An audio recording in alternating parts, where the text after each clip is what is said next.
एक बार आइंस्टाइन ने कहा था, I know not with what weapons world war 3 will be fought but world war 4 will be fought with stakes and stones. एक बार Einstein के दोस्त ने आइंस्टाइन से पूछा था कि वर्ल्ड वॉर 3 कैसा होगा, तो आइंस्टाइन ने यही जवाब दिया था, यानी मुझे नहीं पता कि वर्ल्ड वॉर 3 किन वेपन से लड़ी जाएगी, बट वर्ल्ड वॉर 4 डेफिनेटली लकड़ियों और पत्थरों से ही लड़ी जाएगी। और दोस्तों, आइंस्टाइन का ये कहना कुछ गलत भी नहीं था, क्योंकि वर्ल्ड वॉर 3 होगी इतनी भयानक कि वो हमें वापस स्टोन एज में पहुंचा देगी।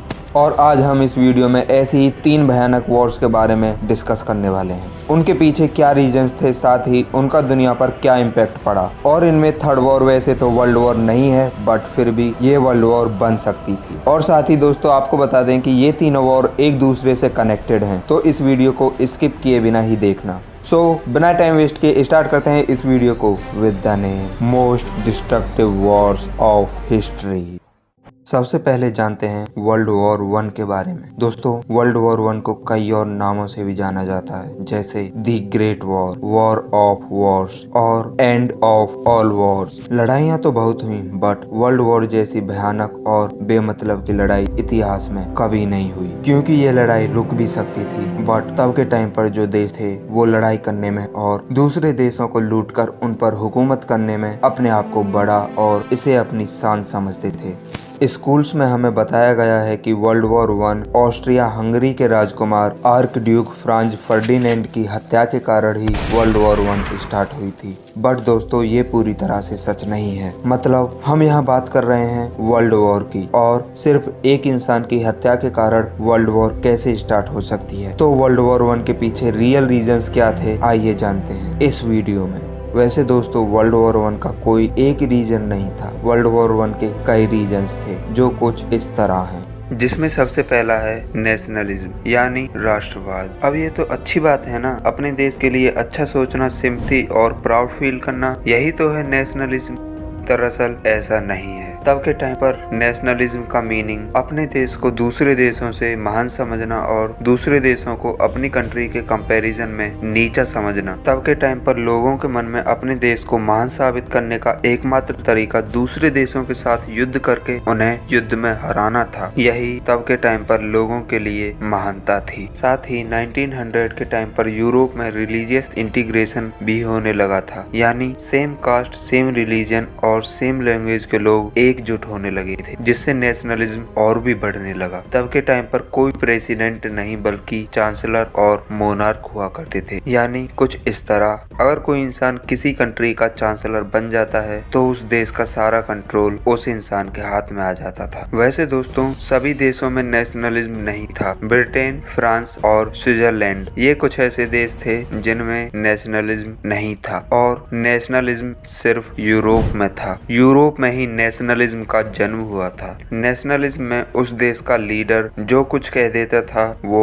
होना ही था, और इसी नेशनलिज्म का यूज करके ओटो वॉन बिस्मार्क, इस इंसान ने पहली बार एक एम्पायर बनाया, जो था जर्मन एम्पायर, और ओटो वॉन बिस्मार्क ही दुनिया का पहला चांसलर बना। और दोस्तों, इसीलिए उस टाइम पर नेशंस नहीं बल्कि एम्पायर्स होते थे। रसिया की जगह रशियन एम्पायर, इसके साथ ही German empire, Austro Hungarian empire और ऑटोमन एम्पायर, जो आज के टाइम का टर्की है, और इनके साथ ही यूनाइटेड किंगडम और फ्रांस भी थे। ऐसा कुछ था यूरोप का नजारा। इनमें से कुछ कंट्रीज थे सर्बिया, रोमेनिया, बोस्निया और बुल्गारिया, जिन्हें बाल्कन कंट्रीज कहा जाता था। और हम ये भी कह सकते हैं कि इन्हीं कंट्रीज की वजह से वर्ल्ड वॉर 1 की नींव रखी गई थी। सेकंड रीजन है इंपीरियलिज्म। हर कोई देश अपने एम्पायर को बढ़ाने में लगा था, और एक देश दूसरे देश पर इन्वेड करके उसे लूटता और उस देश के खजाने को अपने देश के खजाने में शामिल करता। और लोगों को कहा जाता कि अगर आप अपने देश को प्यार करते हो तो आपको वॉर पर जाना चाहिए। और इसी तरह लोगों को वॉर पर जाने के लिए एनकरेज करने के लिए पोएम्स लिखी जाती थी और न्यूज़पेपर्स में झूठे आर्टिकल्स छापे जाते थे। जैसे जंग पर जाना देश की सबसे बड़ी सेवा है और एक सोल्जर देश का हीरो होता है, और इस तरह उन मासूम लोगों को मैनिपुलेट किया जाता था जंग पर जाने के लिए, और इस तरह जन्म हुआ इंपीरियलिज्म यानी साम्राज्यवाद का, यानी अपने एम्पायर को बढ़ाना, जिससे एक एम्पायर अपनी पावर दिखाता और अपने किंगडम को एक्सपेंड करता, दूसरे देशों को लूट कर अपने देशों में उस देश के रिसोर्सेज को इंपोर्ट करना और दूसरे देशों को अपना गुलाम बनाना। और ऐसा ही कुछ किया था ब्रिटिशर्स ने भारत के साथ, यही था imperialism. Third reason militarism. Nationalism और इंपीरियलिज्म के शुरू होने के कारण ही मिलिटरिज्म भी शुरू हो गया। उस टाइम पर एम्पायर्स अपने किंगडम को एक्सपेंड करने के लिए नए नए वेपन्स डेवलप कर रहे थे, अपनी मिलिट्री को ज्यादा से ज्यादा एक्सपेंड कर रहे थे, fighter aircrafts, tanks, submarines, missiles और नए नए वेपन्स बना रहे थे। कंट्रीज ने ज्यादा से ज्यादा वेपन्स बनाए और जंग के लिए हमेशा तैयार रहते थे। तब मानो सभी देशों में ज्यादा से ज्यादा और डिस्ट्रक्टिव वेपन्स बनाने की होड़ सी लग गई थी। ऐसा लग रहा था कि कंट्रीज चाहते हैं कि वर्ल्ड वॉर हो।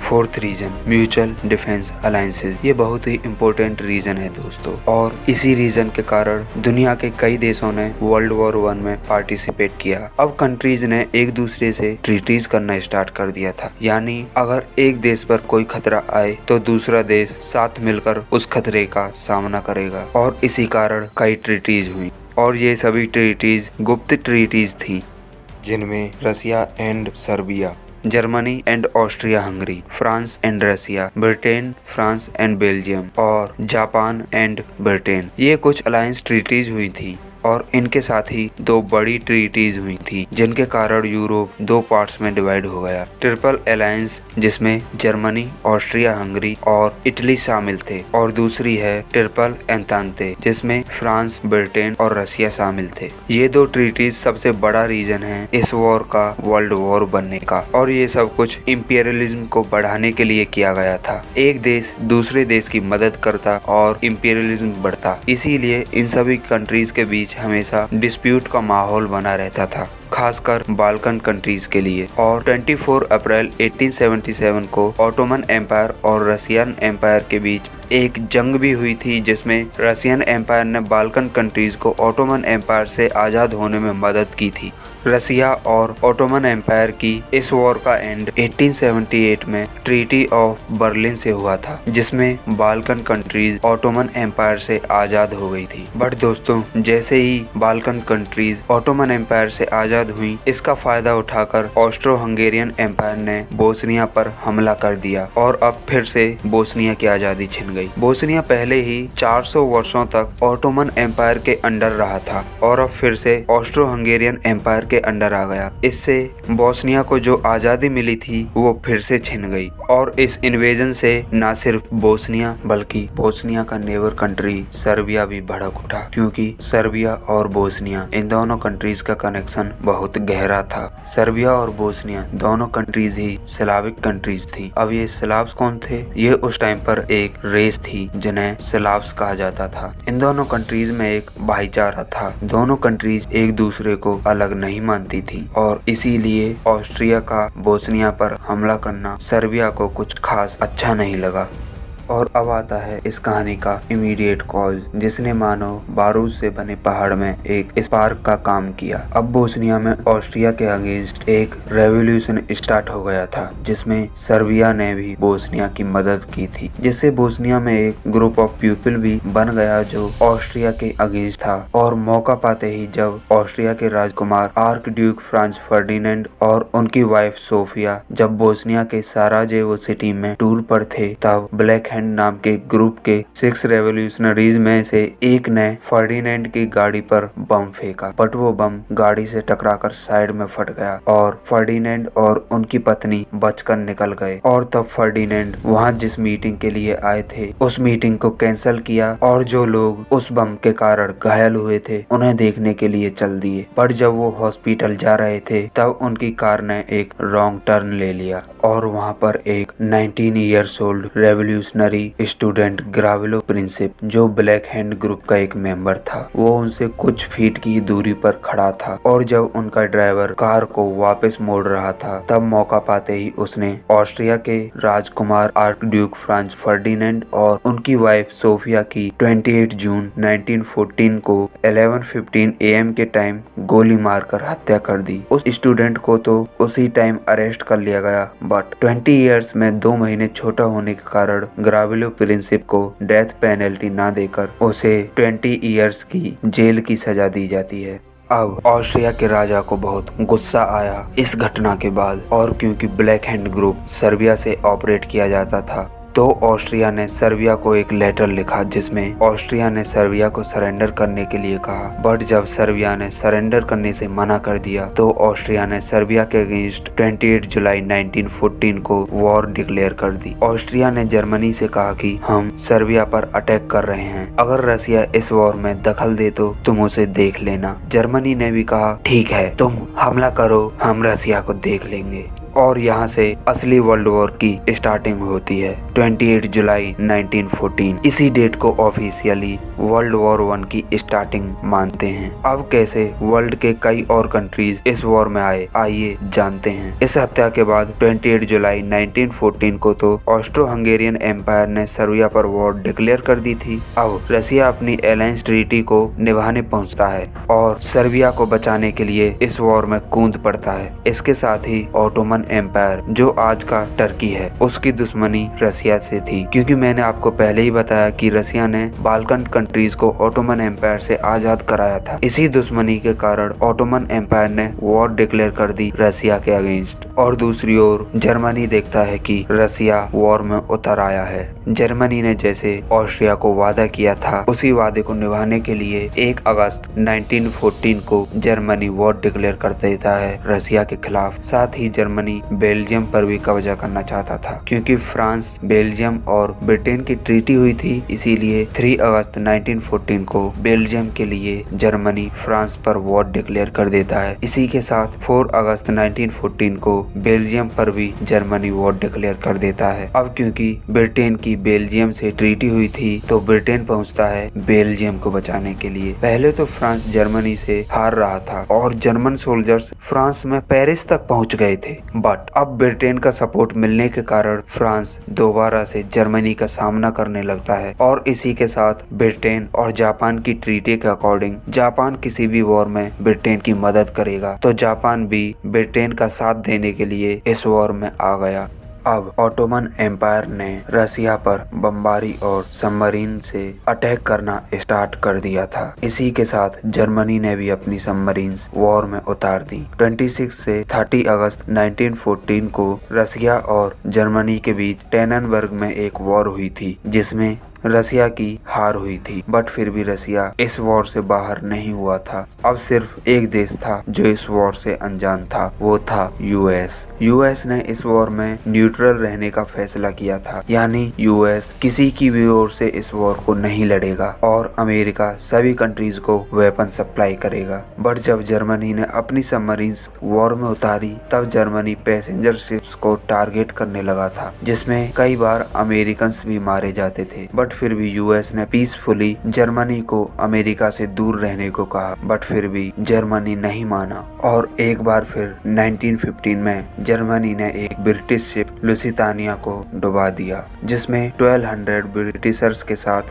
128 अमेरिकन लोग भी मारे गए थे। फिर भी अमेरिका ने जर्मनी से कुछ नहीं कहा और अमेरिका से दूर रहने को कहा। बट जब जर्मनी ने जिमरमैन टेलीग्राम मैक्सिको भेजा, जिसके हिसाब से अगर यूएस जर्मनी पर अटैक करे तो मैक्सिको यूएस पर अटैक करे, ये था। अब क्योंकि मैक्सिको यूएस का नेबर कंट्री था तो इसके बाद अमेरिका ने अपनी चुप्पी तोड़ते हुए अमेरिकन कांग्रेस को एक लेटर भेजा, जिसमें उसने जर्मनी पर 1917 में वॉर डिक्लेयर कर दी। अमेरिका ने इस लेटर में 14 पॉइंट्स लिखे थे, जिनके कारण अमेरिका ने वर्ल्ड वॉर में लड़ने का फैसला किया था। इनमें से 3 इम्पोर्टेंट पॉइंट थे। सबसे पहला, अमेरिका वर्ल्ड पीस चाहता है और और एंड ऑफ इंपीरियलिज्म और साथ ही अमेरिका लीग ऑफ नेशंस बनाना चाहता है। मतलब अमेरिका इस वॉर में इसलिए उतरा क्योंकि वो वर्ल्ड पीस चाहता था। और 1917 में ही रसिया में रशियन रेवोल्यूशन भी स्टार्ट हो गया था, जिसके कारण जब रसिया में 1917 में गवर्नमेंट बदली और व्लादिमीर लेनिन जब रसिया का लीडर बना तो उसने जर्मनी और सभी देशों के साथ एक पीस ट्रीटी साइन की और रसिया को वर्ल्ड वॉर 1 से बाहर निकाल लिया।